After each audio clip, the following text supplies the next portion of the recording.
Muy buenos días, en esta ocasión vamos a hablar sobre tratamiento incruento de fracturas.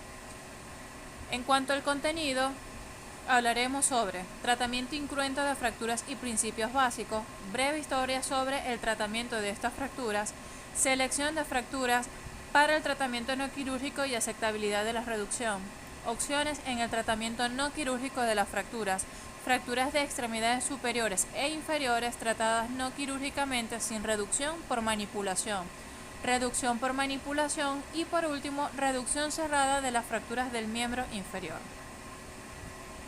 Para adentrar en el tema tenemos que tener en cuenta que incruento hace referencia a aquella práctica sin derramamiento de sangre, el cual tiene como objetivo conseguir que la consolidación ósea se desarrolle correctamente sin la exposición de la lesión, por medio de 3 parámetros que serían reducción de la fractura, retención, inmovilización o contención de la fractura y la recuperación funcional del segmento. La reducción de la fractura se trata de corregir los desplazamientos en acortamiento, tracción en el eje. En estos casos lo primero que tenemos que hacer es tirar del fragmento distal sujetando el proximal. Traslación lateral por presión lateral. Para corregirlo debemos empujar generalmente sobre el fragmento distal para afrontar los dos fragmentos. Angulación y desplazamiento rotatorio. Es el más difícil de corregir, sobre todo en el brazo. Las malrotaciones son muy mal toleradas y no se corrigen con el crecimiento. Son visibles por referencias proximales y distales. La reducción de la fractura pueden ser estables, donde los fragmentos se han enervado y se han corregido las deformidades, inestables, en cuanto se abandonan las maniobras aplicadas, el foco fracturario es desplazado, y imposible, donde hay interposición de partes blandas, en el cual el tratamiento de esta reducción es quirúrgica. La reducción incruenta se realiza mediante tracción y contracción, donde los fragmentos distal se alinean con el fragmento proximal. Cuando hablamos de los principios básicos de las fracturas incruentas, tenemos, a nivel de las fracturas diaficiarias, la fuerza principal de la reducción debe aplicarse contra el vértice de la fractura, la contrafuerza aplicada en dirección opuesta tanto proximal como distal al vértice establecido al miembro. A nivel de las fracturas metafisiarias o epifisiarias, la fuerza principal de reducción debe aplicarse distal a la fractura. La contrafuerza debe aplicarse en dirección opuesta, proximal a la fractura y en la misma dirección que la fuerza principal en el extremo proximal del hueso. La importancia de la tracción para vencer la fuerza muscular, entonces, hablaríamos que el esqueleto contrarresta la fuerza de la contracción muscular, los músculos tiran de los fragmentos óseos y los acortan, las fracturas y el daño muscular producen un espasmo muscular involuntario. La tracción permite que el hueso recupere su longitud adecuada, venciendo la fuerza de la contracción y el espasmo muscular. El grado de tracción aplicada debe exceder la magnitud del espasmo muscular. Por otro lado, a nivel de la desimpactación de la fractura, entonces, tiene importancia en cuanto a los fragmentos óseos pueden bloquear la reducción y en cuanto a que la distracción permite la reducción mediante la tensión. Aprovechar cubrimiento de partes blandas. Las fracturas con minutos se pueden reducir mediante presión hidrostática. Los tendones, los músculos y el periósteo intacto pueden reducir directamente la conminución.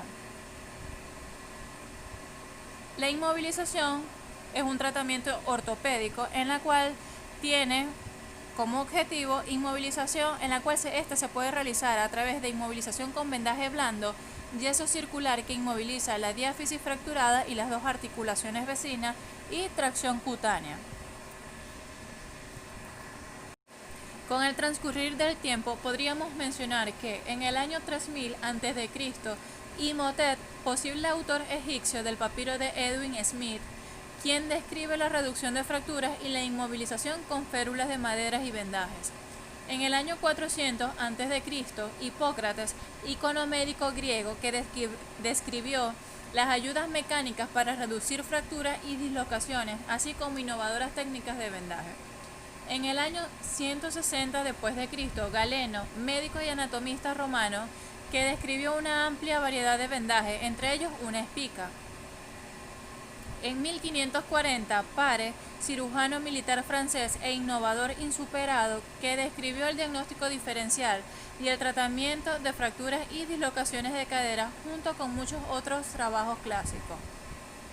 Smith, cirujano y patólogo dublinés, que clarificó el diagnóstico diferencial y el tratamiento de fracturas de muñecas, entre ellas la fractura de Coles y de Smith. Book, cirujano militar estadounidense que popularizó la tracción cutánea para fracturas de fémur con la rodilla extendida. Lister, cirujano escocés de Glasgow, que aplicó primero los principios antisépticos al tratamiento de fracturas abiertas de tibia, que permitió no solamente el tratamiento con éxito de estas lesiones sin amputación, sino que además dio vida finalmente a todo el campo de la cirugía operatoria. Steinman, en el año 1907, cirujano berlinés, que describió el tipo de tracción utilizando un clavo en el fémur distal, que se ha convertido en el estándar para fracturas de fémur. Roussel, en 1921, cirujano australiano, que inventó una técnica de tracción cutánea para las fracturas de fémur y cadera que permitía la flexión de la cadera y la rodilla utilizando un sistema de doble polea para ventaja mecánica. En 1927, Kirchner desarrolló la tracción esquelética utilizando un alambre fino fresado a través del fémur y un arco de tensión para mantener la rigidez del alambre. Bowler, en 1929, cirujano austriaco que publicó un texto clásico sobre el tratamiento no quirúrgico de las fracturas e insistió sobre todo en los centros de traumatología.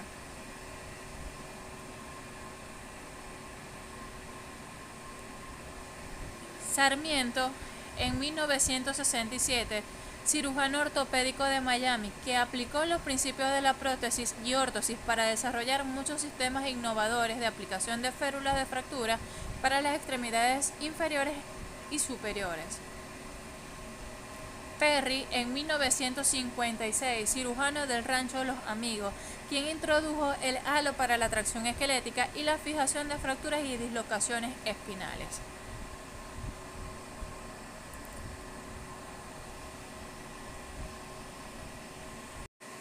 Cuando hablamos de la selección de fracturas para el tratamiento no quirúrgico y aceptabilidad de la reducción, quizás la primera norma debería ser que prácticamente todas las fracturas han recibido o recibirán tratamiento no quirúrgico, en la cual se abre un sinfín de interrogantes como podrían ser: ¿por qué esta fractura concreta no se puede tratar sin cirugía? Y cómo nuestras técnicas y habilidades quirúrgicas y el afán de tratar las fracturas quirúrgicamente aumentan. Muchos pacientes están más cómodos con un tratamiento quirúrgico y la vuelta a la función relativamente independiente más deprisa. Esto es especialmente cierto en pacientes con múltiples fracturas o lesiones generalizadas por mecanismo violento del tipo observado en muchos centros traumatológicos. Cuando hablamos de la aceptabilidad de la reducción, el determinante clave de esta es que el miembro fracturado presente un aspecto clínico normal. En cuanto a las opciones en el tratamiento no quirúrgico de las fracturas, los métodos básicos del tratamiento no quirúrgico de fracturas van a estar comprendidos por la reducción por tracción, manipulación de la fractura e inmovilización de la fractura reducida, tomando en cuenta los factores que influyen en los riesgos-beneficios, y estos inclinarán claramente para la elección del tratamiento no quirúrgico. Esto es especialmente cierto en fracturas que se pueden tratar de forma efectiva y segura sin reducción. En las fracturas de extremidades superiores tratadas no quirúrgicamente sin reducción por manipulación, podríamos mencionar estos tipos de fracturas: fracturas de clavícula, fractura de omóplato, fractura de húmero proximal, fractura de diáfisis humeral, fractura de la cabeza del radio, fracturas aisladas del cúbito, fracturas del escafoide carpiano, fracturas de falanges y metacarpianos y fracturas del quinto metacarpiano. Cuando hablamos de fracturas de clavícula, son muy habituales y los restos esqueléticos arqueológicos muestran cómo el hombre prehistórico sufría con elevada frecuencia de estas fracturas que cicatrizaban sin beneficiarse del tratamiento ortopédico. Cuando en los niños se presentan estas fracturas, se feruliza con un arnés en 8 en un periodo establecido entre 2 a 3 semanas. En los adultos es un poco diferente el medio terapéutico, en la cual lo vamos a emplear por medio de un cabestrillo y vendado al tronco para evitar que el fragmento lateral tire hacia abajo. Normalmente se puede conseguir una alineación clínica satisfactoria.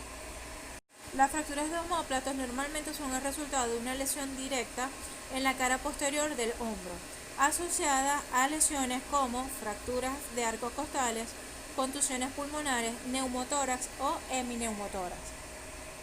El tratamiento habitual de esta fractura es el reposo en cama, aplicación de hielo y analgésico.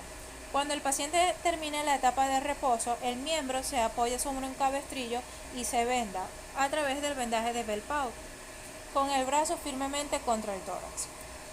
Este abarcaría un periodo entre 2 a 3 semanas, después de las cuales el paciente puede empezar poco a poco a mover el hombro y hacer ejercicio de fortalecimiento. Las fracturas de húmero proximal pueden tratarse de forma coherente y efectiva mediante el soporte en un cabestrillo hasta que remiten los síntomas iniciales. Una amplitud de movilidad precoz suave del hombro al cabo de 1 a 2 semanas, seguido de ejercicio progresivamente intenso entre 3 a 5 semanas, podrían conducir a toda confianza a la consolidación de la fractura y restauración de la función. Las fracturas de diáfisis humeral, su tratamiento habitualmente es la inmovilización de Bell-Paut, hasta que el aumento de volumen cede al cabo de 1 a 2 semanas, cuando se puede aplicar la abrazadera para fractura. Acostumbra ser una férula prefabricada de polipropileno que se envuelve al brazo a la vez y que permite la flexión y extensión del codo. Las fracturas de la cabeza del radio o el cuello del radio pueden tratarse mediante la aspiración de la hemartrosis seguido del soporte en cabestrillo temporal. Posteriormente, cuando remite el dolor, el paciente empieza los ejercicios de rotación del antebrazo y de flexión-extensión del codo. Al cabo de 4 o 6 semanas debería recuperar prácticamente toda la amplitud de su movimiento. Las fracturas aisladas del cúbito son ocasionadas por mecanismos directos como por ejemplo levantar el antebrazo para proteger la cabeza. Habitualmente este tipo de fracturas no presentan deslizamiento y el grado de angulación no es mayor a 10 o 20 grados. Parece que cuando se intenta inmovilizar la fractura aislada de cúbito en un yeso braquiopalmar, más probable es que la fractura tenga una cicatrización lenta o no cicatriza. La colocación de férulas funcionales de esta habitual fractura, desarrollada por Sarmiento y colaboradores, ha dado como resultado una cicatrización de la fractura y unos resultados funcionales sorprendentemente buenos, a menudo mejores que las técnicas no quirúrgicas o incluso técnicas quirúrgicas estándares. La fractura debería estar inmovilizada con una férula o yeso los primeros 3 a 5 días a medida que el aumento de volumen disminuye. Posteriormente se aplica un yeso o una férula prefabricada para aguantar la fractura, pero permite que el codo y la muñeca funcionen libremente. Dicha férula presenta unas tiras de velcro que pueden apretarlo a medida que baja el aumento de volumen. Se puede quitar para la higiene personal. Las fracturas del escafoide carpiano son lesiones frecuentes en boxeadores. Cicatrizan con rapidez y consistencia con un tratamiento cerrado no quirúrgico. Estas fracturas no requieren de reducción y deberían ser inmovilizadas con un yeso antebraquial en un periodo comprendido entre 8 semanas. La posición adecuada para este tipo de lesión sería dorsiflexión de la muñeca y desviación radial, permitiendo la compresión de la fractura transversa del escafoide, y es la posición de elección para la inmovilización, donde el pulgar debe estar en posición de agarre con el yeso extendiéndose a través de la articulación interfalángica del pulgar.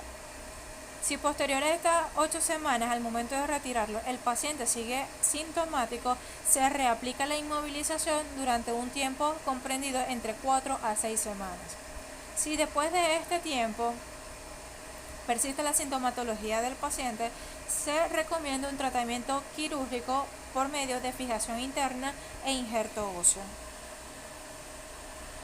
Las fracturas de falange y metacarpiano, el mecanismo de torsión o torcedura son bastante comunes en estas fracturas.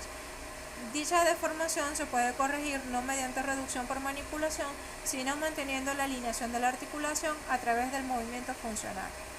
Para evitar la rotación patológica, el método de elección para dicha inmovilización sería, bien sea a través de la sindactilia o ferulizando el dedo con el dedo adyacente no lesionado. Esto le permite a uno evaluar la alineación rotacional de los dedos y corregir cualquier encabalgamiento de rotación patológica mediante la flexión y extensión activa de las articulaciones del dedo.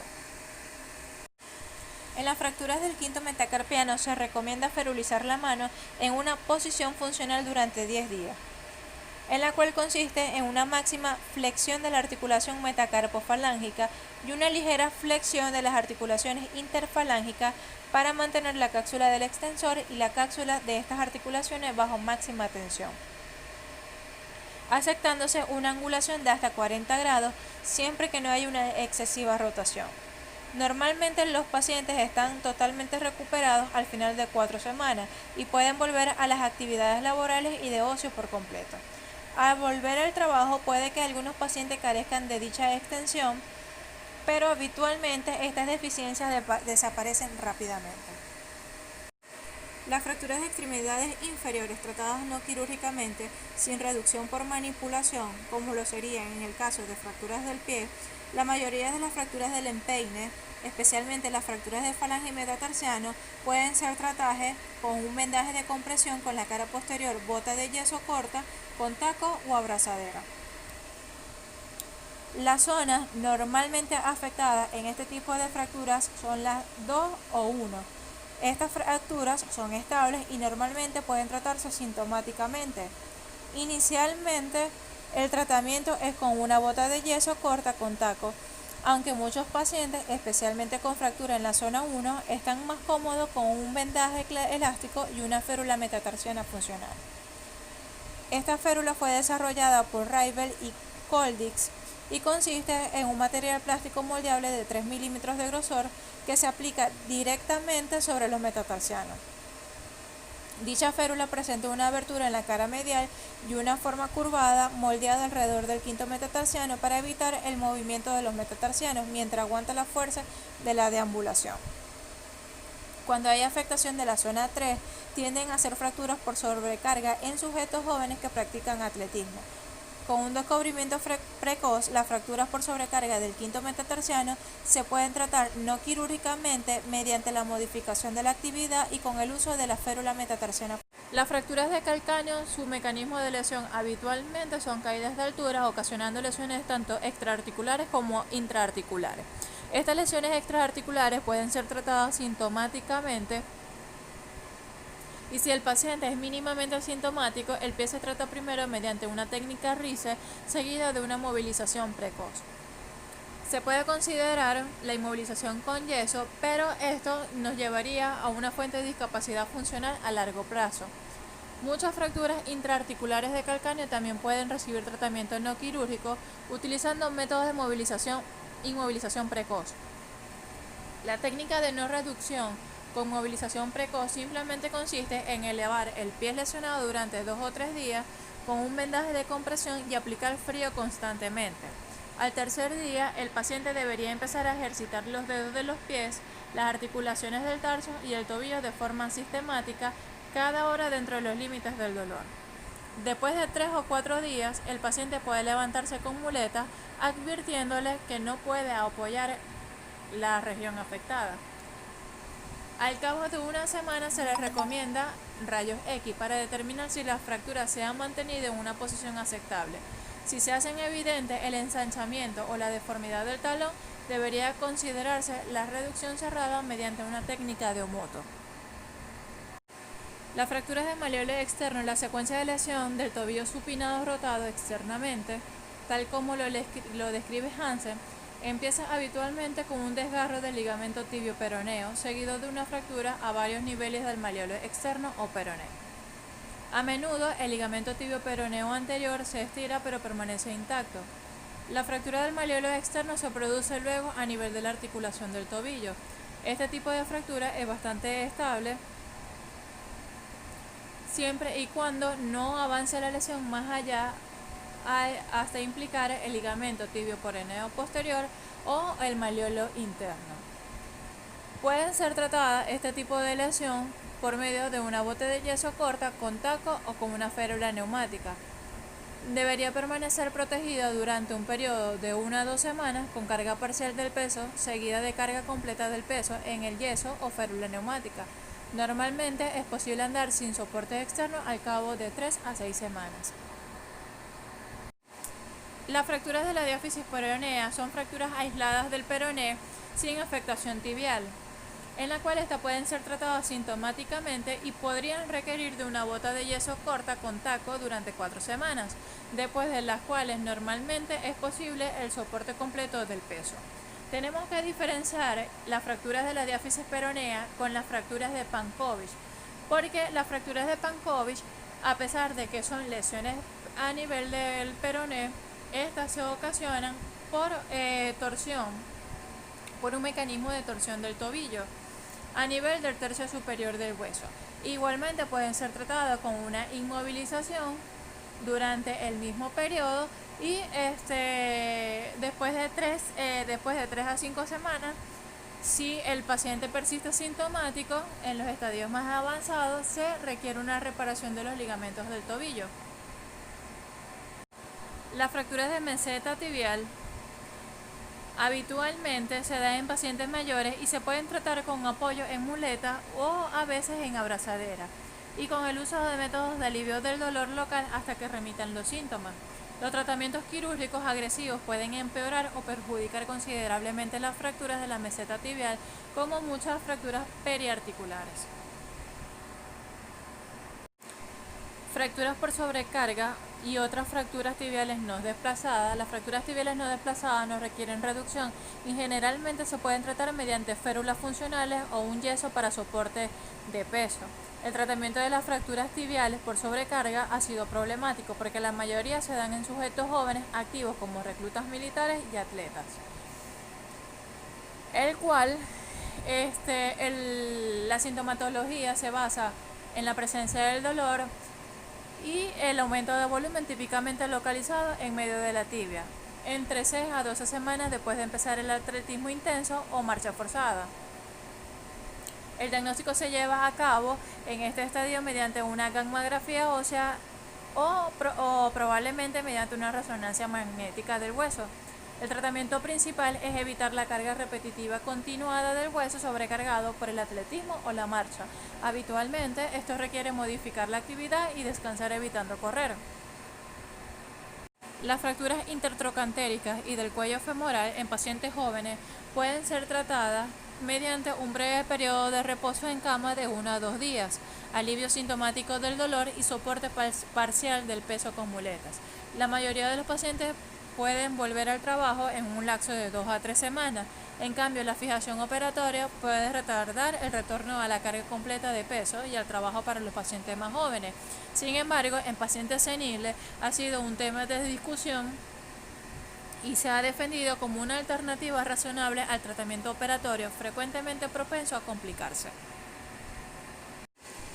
Las fracturas de pelvis se presentan con mayor frecuencia en accidentes automovilísticos o caídas de altura en pacientes jóvenes. La otra mitad va a estar relacionada a traumatismos moderados o en aquellos pacientes de tercera edad que tienen caídas de su propia altura, presentando lesión en ambas ramas púbicas. Este tipo de fracturas son tratadas sintomáticamente, sin hospitalización, evitando un tratamiento quirúrgico. Cuando hablamos de reducción por manipulación, nos vamos a referir o vamos a tratar en esta ocasión lo que sería mecánica de reducción basada en invertir los mecanismos originales de la lesión, reducción de fracturas mediante tracción o ligamentotaxia, pasos iniciales en la reducción aguda de las fracturas, técnicas de aplicación de yeso, reducción mediante la restauración del eje de movimiento de las articulaciones, fracturas de antebrazo reducidas invirtiendo mecanismo de lesión, técnica de reducción cerrada de antebrazo, tratamiento cerrado de fracturas aisladas de radiodistal, fracturas de Coles y fracturas de Smith de radiodistal. Cuando hablamos de mecánica de reducción basada en invertir los mecanismos originales de la lesión, entonces decimos que los métodos cerrados de reducción se basan en dos técnicas básicas, que serían, primero, restaurar la longitud que es necesaria, la tracción esquelética y del tejido blando, y luego la manipulación rotacional es necesaria para realinear de forma correcta los ejes del movimiento de las articulaciones. Entender los mecanismos y los problemas potenciales es tan importante para la reducción cerrada no quirúrgica como para las técnicas quirúrgicas. Reducción de fracturas mediante tracción o ligamentotaxia. Ligamentotaxia es un término utilizado para enfatizar que para ser efectiva la tracción debe ser equilibrada por una contratracción que proporcione los ligamentos y el tejido blando alrededor del hueso. Esta tracción y contratracción restauran la longitud y guían la alineación de los fragmentos de la fractura. Así, la tracción depende enormemente de los tejidos blandos, que habitualmente están fijados al menos algunos de los fragmentos de fractura, a menos que exista un desgarramiento externo, como en el caso de una fractura grado 3 o una luxofractura disgregada inestable de columna.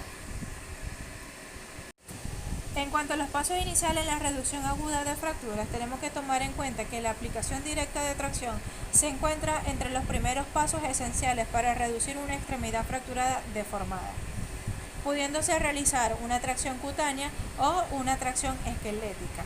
En cuanto a la tracción cutánea, esta técnica básica de la tracción cutánea de Buck es aplicar almohadillado alrededor de las prominencias óseas de los malleolos. Entonces se aplican las tiras de tracción a la piel y un vendaje elástico desde el tobillo hasta la rodilla. Al final de la tira se fija al aparato de tracción. Ahora es más habitual un tipo de tracción preempaquetada, se puede aplicar de forma rápida y fácil utilizando un material de goma espuma que se puede retirar y volver a aplicar a menudo sin arrancar la piel. Para la aplicación de la tracción esquelética, el método preferido de aplicar la tracción es insertar un clavo de Steinmann o Bone enroscado en el fragmento distal de la fractura y aplicarle luego pesos de tracción directamente. Al insertar cualquier clavija de tracción esquelética, la piel debe prepararse como cualquier procedimiento quirúrgico. Por lo general, este tipo de procedimiento se realiza bajo anestesia general o anestesia espinal. De realizarlo con anestesia local, se utiliza anestesia en la zona, infiltrándose completamente hasta el periósteo sensible. Debe hacerse una incisión en la piel antes de insertar el clavo de tracción para evitar la irritación a causa del mismo. No menos importante, debemos tener protección del nervio peroneo y debemos tener protección del tendón de Aquiles por medio de almohadillado. ¿Cuáles son los peligros de la tracción esquelética? Bueno, podríamos mencionar los procesos infecciosos, podríamos mencionar como peligro de tracción esquelética la sobredistracción y, por último y no menos importante, irritaciones mecánicas de los nervios y de los vasos cercanos. En cuanto a las técnicas de aplicación del yeso, un yeso de París es útil para inmovilizar la mayoría de las fracturas, ya se trate de formas no quirúrgicas o quirúrgicas. Las complicaciones que pueden asociarse a la aplicación de yeso van desde la pérdida del miembro hasta el picor cutáneo. Debajo del yeso se pueden esconder infecciones como la gangrena gaseosa, necrosis muscular isquémica del síndrome del compartimiento y lesiones vasculares no reconocidas, y pueden conducir a la pérdida del miembro. Antes de aplicar un yeso, compruebe el estado circulatorio, motor y sensorial del miembro. Documenta si el paciente presenta indicios de alguna lesión neurológica. Si existe alguna cuestión de pérdida circulatoria, el yeso no debe aplicarse hasta que el estado circulatorio se aclare y se restaure la circulación. El vendaje de yeso de París consiste en un rollo de muselina endurecida por un almidón e impregnado con hidrato de sulfato de calcio. Cuando se añade agua, el sulfato de calcio cristaliza. El fraguado del material se puede acelerar aumentando la temperatura del agua o ralentizar enfriando el agua. La cristalización del yeso de París es una reacción exotérmica. El yeso se aplica en capas, moldeando con la base de la mano. Cuando se aplica el yeso de París y cristaliza, el calor desprendido puede ser suficiente para quemar la piel. Es especialmente probable si el agua utilizada para empapar el yeso estaba caliente al tacto. El vendaje del yeso debe sumergirse en un baño de agua a temperatura ambiente o por lo menos confortable al tacto de la persona que lo aplica. Esto es cierto si lo que aplicamos es un yeso circular o una férula longitudinal. De hecho, cualquier férula gruesa puede producir temperaturas exotérmicas incluso mayores que los yesos. Siempre que se inmoviliza un miembro lesionado e incluso sin lesionar, se puede desarrollar una serie de problemas graves. Hay que evitar especialmente el uso prolongado de ropa antichoque, aplicar yeso que es probable que causen lesiones isquémicas a las estructuras subyacentes, especialmente a las estructuras vasculares o nerviosas. Evítese los yesos y férulas que inmovilicen el miembro en una posición no funcional, especialmente para lesiones menores. Las quejas del paciente de un enyesado doloroso deberían tomarse en cuenta y cambiar el yeso rápidamente. A menudo esto puede revelar una zona de presión o irritación temprana de la piel que puede avanzar hasta la pérdida del grosor completo de la piel. Algunos pacientes que requieren cambios repetidos de yeso pueden que se trate mejor con fijación de fractura quirúrgica. Por otro lado, también tenemos el yeso de fibra de vidrio, en la cual se aplica después de lograr la reducción de la fractura. Sobre la fractura se aplican una o dos capas y se añade el almohadillado de yeso encima de las prominencias óseas. El yeso de fibra de vidrio fragua con más rapidez que el yeso de París, en la cual este es un material que habitualmente fragua en 3 minutos.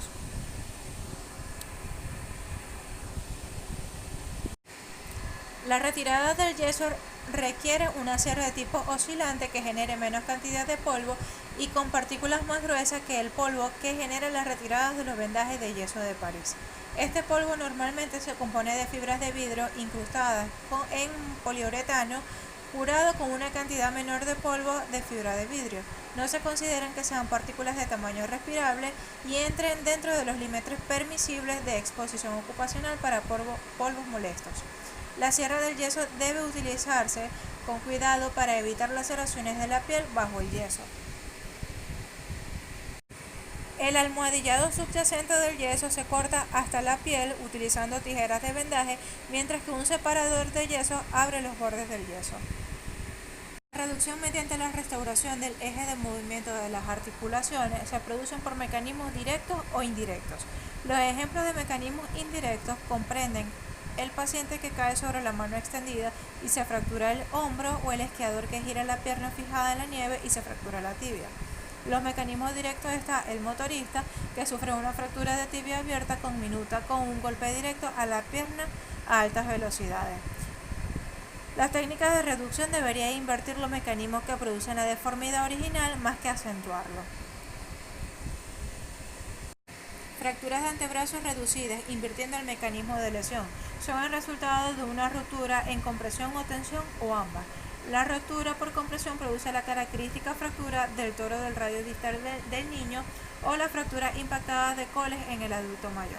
Ambos tipos de fracturas por compresión se dan en un hueso relativamente poco mineralizado en estos grupos de edad.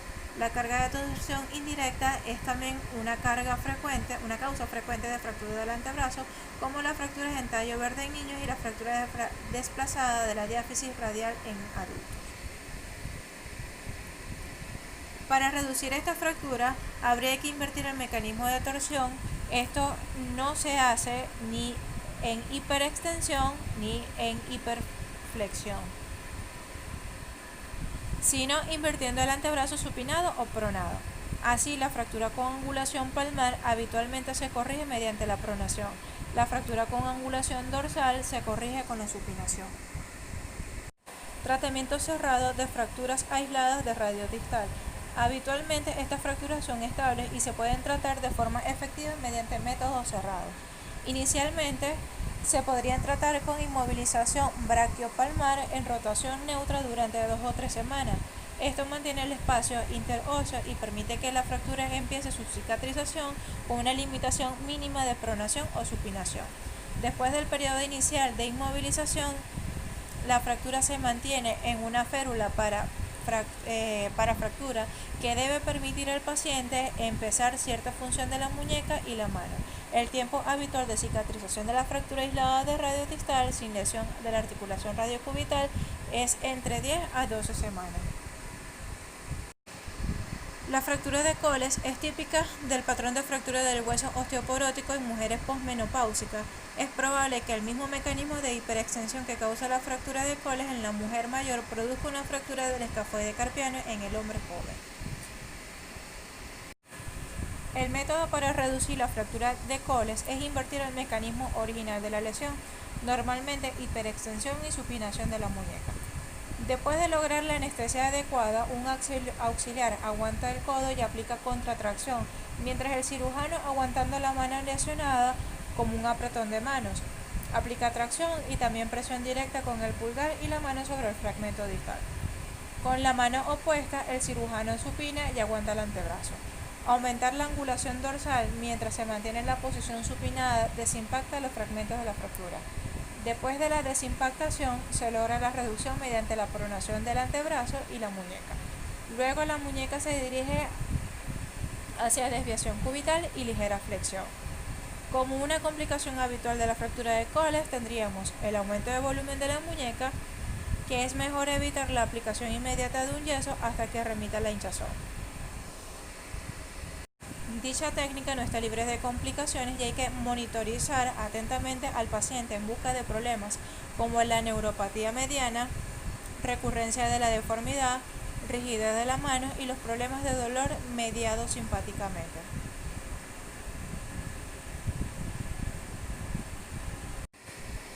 La fractura de Smith de radio distal, a diferencia de la fractura de Coles desplazada dorsal, se caracteriza por el desplazamiento palmar del fragmento del radio distal. Se da con una frecuencia aproximadamente 10 veces menor que la fractura de Coles. Con frecuencia es extremadamente inestable y puede causar problemas, sobre todo si se trata como una fractura de Coles.